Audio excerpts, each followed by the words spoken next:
everybody, welcome back to Event About It, the Dynamic Dialogue After Show. I'm your host, Megan Martin, and I'm here today with Kati Quigley. And before we get into it, a little context. Kati started her career in associations, came up through events, and went to lead channel, community, product, and customer marketing at Microsoft. Today, she's the VP of Portfolio and Brand Marketing at BMC Software and is known for building impact through connection, not charisma, and is a proud introvert and servant leader. Probably my favorite thing about you. One time you told me something that quite dramatically changed my career. I'm sure it did many others, but it did for me. You said building your career by widening your skill set, not just climbing a ladder, that the relationships you form will be your leverage. And I took that to heart very, very much and built a lot of my career on it. And to the point now where I talk about how I have a career portfolio. I mean, I do a lot of different things and I work a lot of different jobs. And I think to go back to something you said in the podcast about staying curious. And I have a very curious mind. So like widening my scope has done wonders for me. So I guess thank you for the amazing advice because it has served me so well. Good. I'm really happy to hear that. And so how did you decide, we're just going to get right into it, Great. Like what move was worth going sideways and not up? So I've also heard the term like climbing a lattice, not a ladder, that sometimes it's a chutes and ladder where you got to move over to move up as opposed to just one singular ladder. So how do you decide what serves you and like making the sidestep actually is the better path forward? Great. Yes. Yeah. And I've actually made a few of those side steps through my career that were all very different, but at the core, what was similar is that it was an opportunity that was going to help me grow and help me learn more. And like you said, get broader experience as opposed to just the same experience with a different title. And, I went from associations to corporate. I was leading probably about a 20-person, 25-person organization at a association and expanding into education and sponsorship and so forth beyond just events, but then given an opportunity to move to Microsoft. And Microsoft is in my hometown, so it was great, but it was still leading events. So it wasn't a move as far as the responsibility, but it was a move to a completely different environment and a lot more opportunity. And so that was to me a growth opportunity. I did that for quite some time, did end up growing and expanding and moving up in my title. I had an amazing manager that was my manager for almost 10 years, which is unheard of in the corporate world. Yeah, that is. I feel very fortunate. He was a finance and operations person who had come from Boeing. And so not an event person, not a marketing person. So I learned very different skills from him. And because of that, I realized I want to do I love events and I don't want to get rid of that, but I want to do other things as well. And so he was going to retire and he said, what do you think? Do you want to be my successor or do you want to do something different? And it was a really hard decision, but I said, I want to do something different because I want to expand what I've been doing for a number of years, and get out of my comfort zone. So there was a job in the partner channel running partner marketing.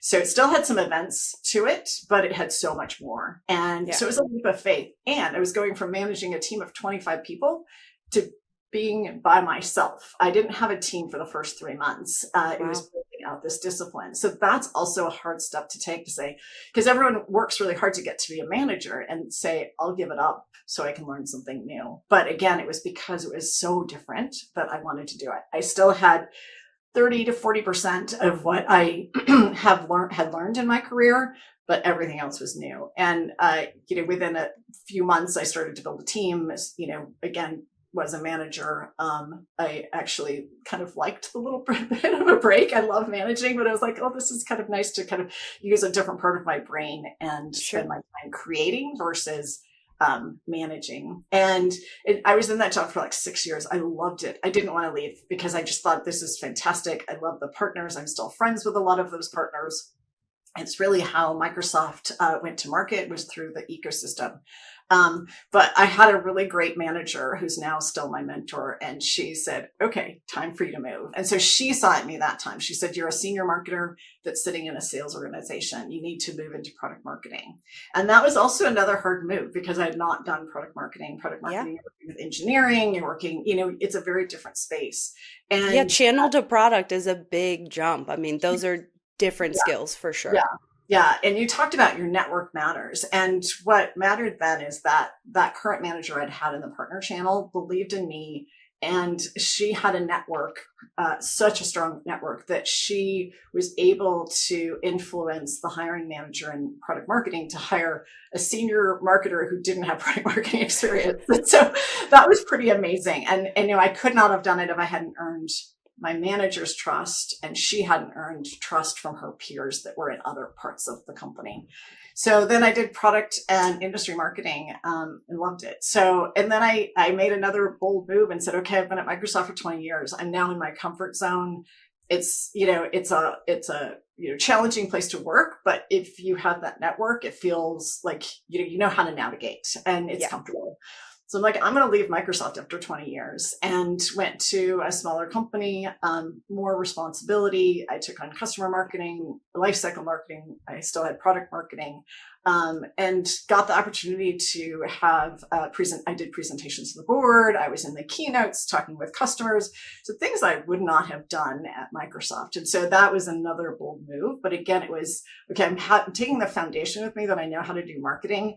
Now I'm going to do it on a smaller company, but then a bigger stage for my responsibilities. And so just every step, I probably was taking like 30% of what I had as experience, but the rest of it was all new things. And, as an introvert, I always think I'm risk adverse. I'm not very bold, but those steps, I will forever be grateful that I was bold and that I did kind of listen to my gut and listen to some great mentors that said, you can do this, and take these steps.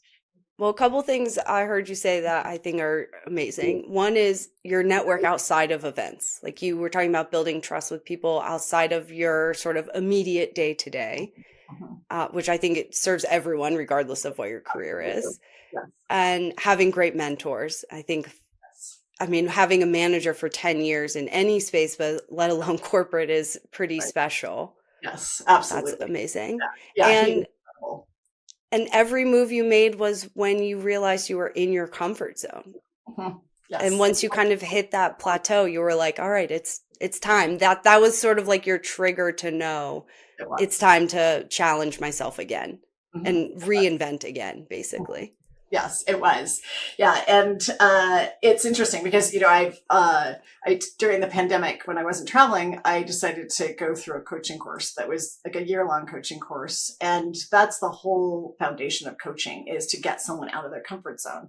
And there's a saying that says, out of your comfort zone is where possibility lies. And it's so true, because if you stay where you are, you'll be fine. But if you leave, you're like, wow, there's a whole world out here that I didn't even know about, that I can now learn about, become more accomplished at, meet new people, continue to develop relationships that I wouldn't have had otherwise. Yeah. And thinking now, you've been through so many different, channels of different types of marketing. How did that still impact and influence the way you approached events? Because even in all of these jobs you're still doing, I mean, channel marketing is all event, like it's so event heavy. Like they're smaller field marketing type of programs, but it is a lot of them. So how did all these, giving these new perspectives of the marketing channels, the different types from customer to product lifecycle, all different, how did that change your perspective on how you approached events? It broadens your view of it, right? What I love is that I still, in every single role, saw events as an important piece of it. Whether I was directly managing it or not, it was still, critical to the success of our marketing tactics.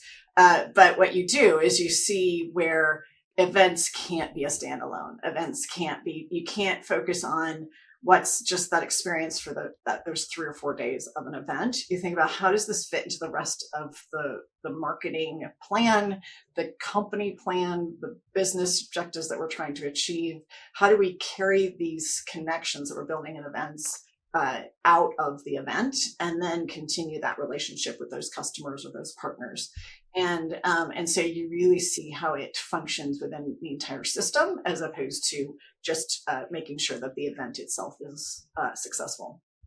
And did it change how you thought about the success of events? Because so many people just simply rely on leads, and a lot of shows, yes, those are important, but it's also a brand presence. Like I think of some shows where it's bigger if you're not there than if you are there. So you kind of have to go just to, To have the tell the brand. world like we're still here, we're everything's good, don't freak out.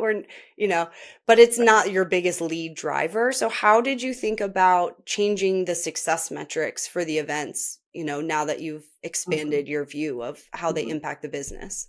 Right. I think you just said it. It's like some events, it's because your brand just needs to have that presence. And some events, it's because it truly is your target audience is there that you want to be able to build, drive leads, build expansions with current customers and so forth. So what you have to do before you say, yes, I'm going to do this event, you have to think through it, create a brief, however, you want to structure it, that asks yourself or your team the right questions of like, do we need to be at this event? Why do we need to be at this event? Get other opinions, go to other groups within the organization and say, we're thinking of going to XY of an event or creating this event. Would it help you? Particularly, you want sales completely tied to you in everything that you do, because if it's not helping them, whether it's brand presence or lead generation, then you really should doubt if you should do it or not, quite honestly. And it goes the same for nonprofits. Like if it's not building your membership and your brand of your organization, you need to rethink about that. So I think it's given me the focus on asking all the right questions first before just jumping in and assuming, oh yeah, of course we have to be there. Of course we have to do that event. You really need to analyze it first. And are you looking, I'm going to assume the answer is both, but I'm going to ask anyway, is you're measuring a single event, but then you're also looking at the whole portfolio on how it performs? Because if you're measuring just a single one and it's not the biggest lead driver, I could imagine the internal narrative is like, well, then just why are we doing it if it's not? But if you look at the whole portfolio, it's still an important piece to the puzzle. So where do you measure and how do you look at it from singular to all across the ecosystem? Right. Yeah. You're absolutely spot on. If one event doesn't perform, everyone's like, why are we doing it? And you do need to say, let's go back to what our goals were for it. Did it reach those goals? If it didn't reach those goals, then yes, definitely analyze it, decide whether you should do it again or not. I think that every year you need to continue to review how you're approaching your event strategy. Because clearly situations change, the economy changes, the geographies change, that sort of thing. But yeah, you have to look at as a whole and say, do we have the right mix? Do we have the right number? I often see people doing way more events than they need to. They could do, there was a company at SEMA that said they did like 400 events and they were trying to figure out how to staff it. I'm like, do you actually need to do 400 events? Is staffing your problem, or is it that you're at too many events or doing too many events? And so I think there's a coworker of mine that she has the best saying, and she said, make less matter more. So I think with your event strategy, it's the same. It's like, let's really focus on those that are moving the needle, that are giving us a return, and put our resources there instead of trying to just do as much as possible. Yeah, I love that advice. Yeah. I'm definitely going to steal that. Words now. Make less, not more. Yes, I'm definitely stealing that. Yeah. So as you were thinking about focusing your career less on events and broadening it across marketing and the impact, you're still involved in that.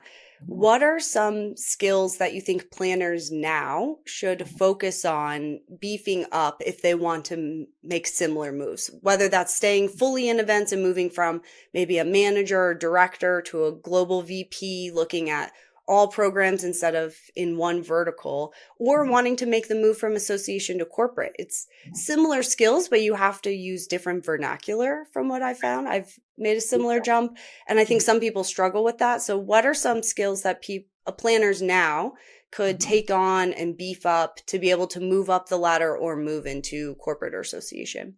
Right. Yeah. I think it actually goes back to curiosity.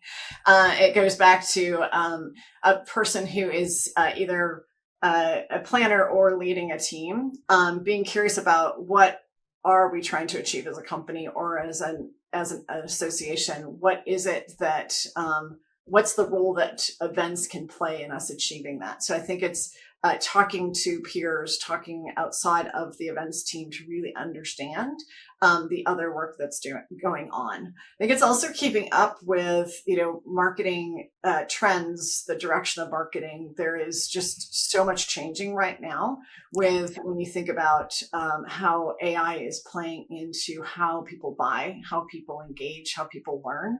They're doing a lot of their own discovery through, various LLM channels that before they ever decide to go to an event or decide to go to engage with a company or a brand, they're already doing the research. So I think if someone wants to move up or continue to be successful in an event role, they need to understand what's happening around them. Obviously keep honing event skills, keep thinking about what's the experience, because again, if people get on a plane to go somewhere, you want to make sure it's the best experience and that your brand comes to life for them and that they feel like that was worth my time. But pay attention to things around you and how you're connected into all the other parts of the organization. I think that's great advice. And yeah, I read a stat recently. I think it was something like 80% of people want control of the buying process before they ever talk to a person. So Yes. Oh, I believe it. It's a huge number, right? So think about that, I just read an article yesterday where they said, websites at some point might not even ever be visited until the very end, until they've made their decision, because what they're doing is they're going in, with these prompts and these questions to really understand, if they're trying to find a solution to something, they're not saying, give me the top 5 companies that do this. They're saying, I am trying to solve this. How do I solve it? And so that's where they're gathering their information. And so you have to be prepared for that. And how is that? I mean, certainly it's changed the way that I market and the way I position web pages and even event pages about how we communicate value and why you should come.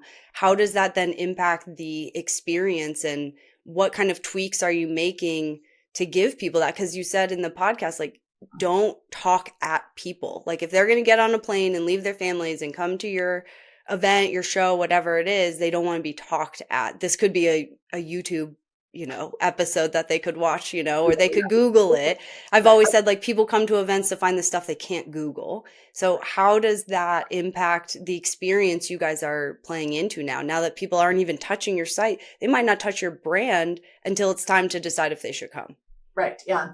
I think it's, it's that personalized experience, which is hard to do at scale, but it's getting to understand that, there's certain types of personas that are showing up at your events. And so creating this curated offering for them that when they get there, it's, the right content sessions are served up to them, that, they're given recommendations of like, here's the, the sponsors of the partners that we probably want to go visit, or here's a network of people that you could connect with. And so it's offering up the personalization as, again, at scale, but being, not thinking of them as a stranger, because they've already done so much research to show up there. So they don't feel like they should be a stranger. And so show them that you know who they are the minute that they start to engage with you. I think that's great advice. And also thinking people understand the value of events and the data that it generates and the leverage that it could have. But I think sometimes sales and marketing people don't see how much can be leveraged from events. So what do you think sales and marketing miss that event people get that they probably should understand a little bit more about? The challenge I think that we have with events is that there's attribution models that don't always give events the full credit for driving to a sale, because sometimes it's a very long distance from I attended this event and now I'm deciding to buy whatever you're selling, and so that direct correlation isn't always there. And so you think, well, it didn't really pay off. So I think what I would love them to understand is that it is the deepest engagement that you can get is that in person. When someone does decide to take time out of their day to show up in person, to have, a conversation like we're having, it drives a deeper interest, loyalty, connection that will continue to pay off as long as you have the right methods to follow up with them and continue to engage with them and show that, that you learned something from them when they showed up too. And so I think some people just look at it as a point in time, whereas events really are kind of an accelerator to the funnel, to the sales process, to the relationship being built. And I think that acceleration is something important and not just a 3-day point in time. And I think that's great advice and agreed on all of it. How do you communicate that to your teams? Like, demand is a collaboration in your organization. It doesn't sit on your team. And Right. Sales obviously is separate org as well. So how do you, as someone who sees all of that and has come from events, like how do you communicate that to your marketing team and your sales peers that here's what you can get out of it? Here's all of the content that's going to be produced from this event, and here's what we should do with it. Like, how do you connect those dots for people who haven't sat in basically all 3 seats like you have? Right. It is hard, and it is an ongoing conversation. And, I'm fortunate that I have a really great partner who leads demand gen, who comes from a background where he sees that events is a driver in the overall demand generation process. But when you don't have it, it is a hard conversation that you have to keep having over and over. Data is what says everything. So it's about how can you find systems, working, with, whoever's running the marketing tech stack, how can you find systems in place that will capture that, and follow a person or follow an organization and say, okay, they went to, these 5 events that we were at or that we put on, and then what other actions do they take? It's really hard. And it's sometimes you don't have that multi-touch, attribution model that you can do that, but you can kind of show examples, like bring out stories of, Microsoft went to these 5 events of ours, and now they're talking, about expanding the software buy with us. So you have to have these stories in lieu of, if you don't have the systems in place, you have to have examples of success to show how it helped and how it worked. And sometimes, one deal, depending on the size of the deal, can say, what, we got our return on being at this event, and it was totally worth it.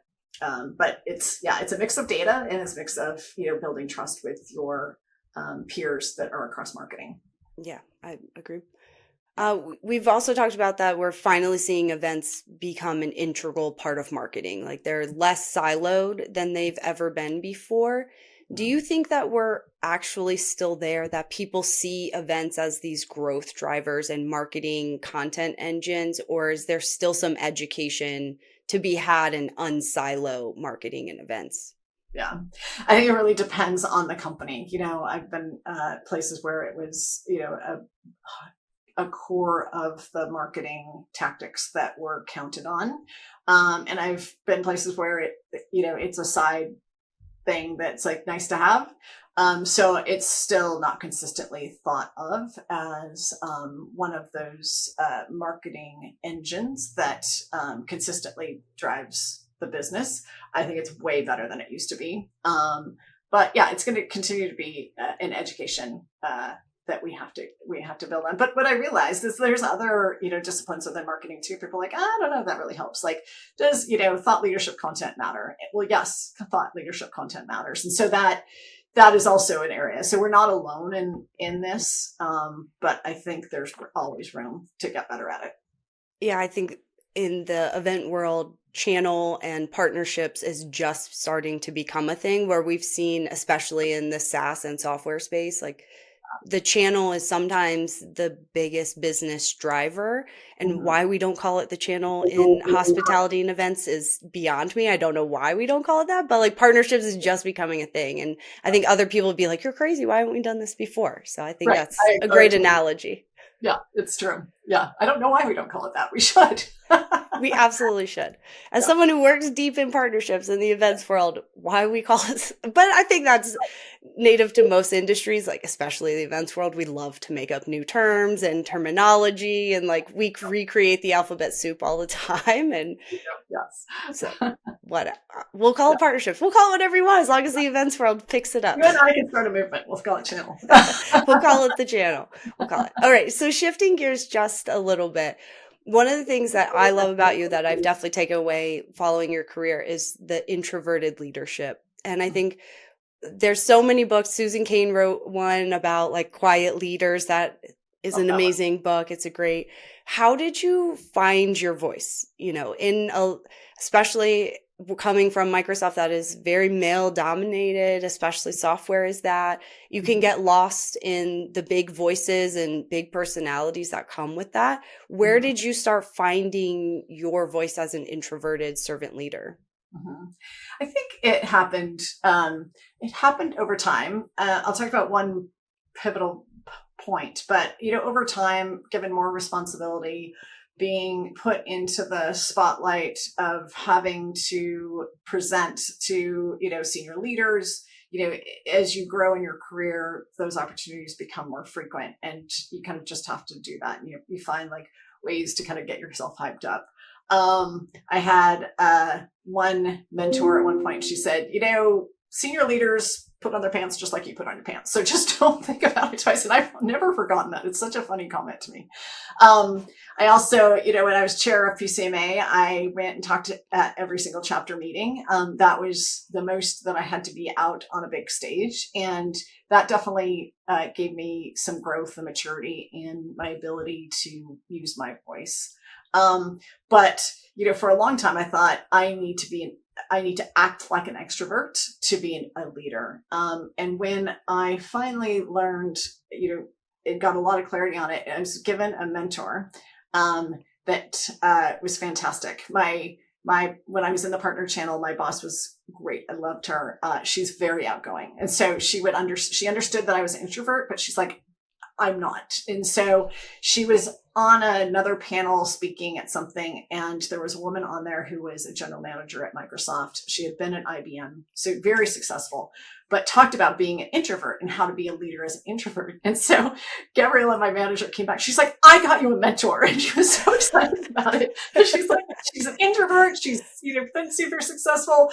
I told her she needs to be your mentor. And so she became my mentor. And I loved that Gabriella's like, I am not the person to tell you how to act as an introvert, but here's someone that is. And she really was fantastic, not only as a role model to me, but as someone who could give me very specific advice, because she knew exactly what it felt like. And if you're not an introvert, you don't know exactly how it feels to sit in a room and feel like maybe what I say doesn't matter as much. And maybe, I'll just wait to speak. And she gave me something so simple. She said, in every meeting you're in, there's a reason you're there. So speak up and use your voice at some point. It only has to be once. Like, it only has to be that you're going to ask a question or that you're going to add some information that you already had. She's like, don't leave the room and say, oh, I wish I had said that. She's like, say it and just keep practicing that. And she's been fantastic. She's now a leadership coach, and her whole focus is around how to be an introverted leader. And what I realized is that people need leaders that are, different across their career. And so I offer up that ability to kind of show how you can have an impact without being the loudest voice in the room, and that conversations and relationships should be meaningful, and not always just very, very public. And so it came with time, but I'm really grateful that my extroverted manager introduced me to an introverted leader to be a mentor. You've had some incredible bosses over the years. Very grateful for that. And I'm curious, with how much you've pushed yourself outside of your comfort zone across your career, being an introvert, how did some of that play in with imposter syndrome? Not all of us are Martha Stewart, who was like, what's that? Like, we could aspire to be that one day. I certainly fight this all the time. Like, every time I push myself a little further. I'm like, am I qualified to be here? And I have Mhm. a friend who very much reminds me on the regular, like, you didn't get here by accident. And that helps me fight the imposter syndrome. But especially being introverted, I think that leans a lot more into imposter syndrome. So I'm curious how that shows up for you. It does, yeah. And I think it shows up for everyone, quite honestly. And you have to remind yourself of that everyone is a little bit unsure given the situation, given the environment that they're in. Um, and so I think you made the point exactly, is that you did not get here by accident. There, you've done a lot of work to get invited into that realm, to be given that role and given that job. And so, step up. And I think it's okay to say, I don't know. And I think that's a big thing too, is that, go in with confidence, trust your experience, use your best judgment. But there are going to be times too where you say, I don't know how to do this. And I think that then shows some vulnerability that people want to help you learn. That if your imposter syndrome is grounded in actual truth, then you get to learn and you get to do more. Most of the time that imposter syndrome is not grounded in truth, because you were there for a reason. And so and everyone's going to handle a situation, make decisions differently. So be confident in that, and know that mistakes will happen, but that's all right. It's not the end of the world. Well, that's how you grow and learn, Not everything's going to turn out perfectly. And that's honestly what I think sometimes make us stronger leaders. It does, absolutely, yeah. Okay. Last couple questions here. So Women have a hard what's, time with that too. I think men are like, sure, I could do that. yeah. Whereas Well, women are like, I don't know. yeah, remember reading a study sometime of men and women reading job descriptions. And if a man fit like even 50% of the qualifications, they're like, yeah, I'm qualified for this and will apply. But a woman has to match like 90 or 95% of the qualifications before they'll even consider submitting a Yeah, yeah, resume. yeah. I think it's real, honestly. Yeah, I read that same study and I think it's real for sure. I Yeah. would agree. What skills do you think matter more as you grow in your leadership and go into director and VP levels that no one formally teaches you? hmm Um, I think the skill of leading organizations, leading teams, when you don't always have the answers. Because going back to the imposter syndrome, you would look at leaders ahead of you and say, oh, they know what they're doing. They've got that experience. But in reality, there are a lot of new things that they're facing every single day. So I think it's the ability to trust your experience, to ask for input, to show up with confidence, to get your teams to feel confident when they look at you. It's kind of when I'm on a flight and it's bumpy, I look at the flight attendants. I'm like, do they look worried? They don't look worried, so I'm not worried. I think it's the same as that. As a leader, they don't teach you that so many eyes can be on you, looking for reassurance about the direction you're going, the decisions that are being made. So it's showing up for others more than just for yourself. And I think that that's probably the biggest shift as you become more senior. And I think I've noticed in talking with you today, that's definitely a trend in the strong leaders and mentors that you've had is really that servant leadership is they were giving like your boss could have easily been like, I don't know any introverted leaders, like you're on your own, go find someone instead of being like, I found the perfect mentor for you. Like it sounds like so many of your bosses were that servant leader and it served you well. They were, yeah. And I think, yeah, you get to a certain, I've talked to friends of mine, you get to a certain point in your career too, is that it's more important to help those on your team and those around you and lift them up. And that, when your teams are successful and the people around you are successful, you feel that even more sometimes. Like you're a proud, I'm a parent. So I'm like a proud parent to all the people that are on my team. And, I want everyone to be successful. And that matters more to me, that they're the ones getting the limelight. They're the ones that are getting,